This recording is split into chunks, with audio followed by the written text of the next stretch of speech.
Ang Arce, tapos Hindi na ako kasali. closing remarks lang po. Closing remarks. Hindi ako naniniwala. Sige. So, ngayong araw ay mapapakinggan natin ang report ng ating Pangulo at subalit ang mithiin nung mga mamayan na bahagi sa atin ng mga representatibo ng mga leader ng mabubukid at si Din Rene na isa ring taga Mandila ng mga karapatan ng mga manggagawa at ang mga mamamayan, mga alyansa ng mamayan na naghahangad ng just transition o pagbabago sa isang estado na alam natin mayroon ng itong danger nga ng sinasabi ninyo na climate change. Napakinggan natin yung mga pahayag at kita natin na marami pang dapat gawin. Maring hindi ito ay aabutin ng mga gobyernong alam naman natin ay hindi sila ang representatibo ng mamamayan, kundi dominado sila ng mga interes ng oligarkiya, negosyante at mga malalaking landlord families dito sa Pilipinas.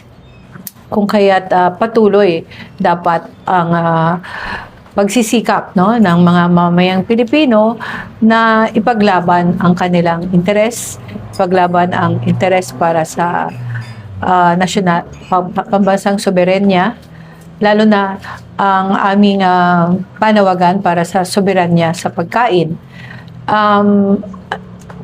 Sinasaklaw nito ang mga karapatan ng mga magsasaka, mga nasa kanayunan upang protektahan ang kanilang interes, ang kanilang interes lalo na sa mas mataas na presyo ng kanilang mga ani at mga produkto, interes upang magkaroon ng kasiguruhan sa pagmamayari nila sa lupa, magkaroon na sila ng tinatawag nating formal ownership, magkaroon ng sapat na tulong, komprehensibong tulong lalo na sa mga kagamitan sa pagsasaka mula binhi hanggang mga makinarya at gawing mas malawak yung suporta hindi lang sa mga iilan na nandun sa mga rehistro ng mga magsasakang magniniyog o rehistro ng mga mangingisda, rehistro ng mga magsasaka dahil sa mas malawak pa ang bilang yung hindi nako-cover ng mga rehistro ng to. So kailangan malawakan ang mailabas na suporta sa pagsasaka. Mayroon ding mas malakas na regulasyon sa importasyon ng mga pagkain. Sinabi ko na nga kanina na dulot ito ng ating mga commitment at pagpasok sa mga agreement, lalo na doon sa World Trade Organization, na kung saan nadehado ang ating mga magsasaka. So marami pang mga problema at mga challenges na hinaharap ngayon ang ating sektor sa magsasaka at yung mga sektor sa kanayunan na yun yung nandun nakakonsentra yung mahihirap. At patuloy kaming maninindigan para sa mga karapatan ng mga sektor na ito. Patuloy kaming mananawagan ng mga reforma. Patuloy kaming mag-uugnay sa iba pang mga grupo, mga alyansa na naghahangad ng pagbabago upang matanggal natin tong malalim na inekwalidad sa ating lipunan, kawalan ng representasyon sa paggogobyerno at pagdedesisyon yung sinasabi ni Kaed, at yung kawalan ng ownership nung mga pagmamayari ng lupa ng ating mas maraming bilang na mga magsasaka, kawalan ng oportunidad sa employment lalo na maraming kabataan na pupunta lang sa mga mga mabababang kalidad na gawain, trabaho. Yun namang mga nasa kanayunan, maraming walang trabaho, mayroong mga seasonal employment pero mababa ang pasahod. Narinig natin yung panaghoy ng mga sugar workers na napakababa ng kanilang sahod. No? So maraming kailangang harapin. Kailangan din ang panawagan din namin para sa mga mamamayan ay patuloy na magkiisa. Yung sabi mo nga sa amin kanina na marami ang ayaw ng kumilos dahil sa survival. Yung lahat naman tayo ay nangangailangang mabuhay.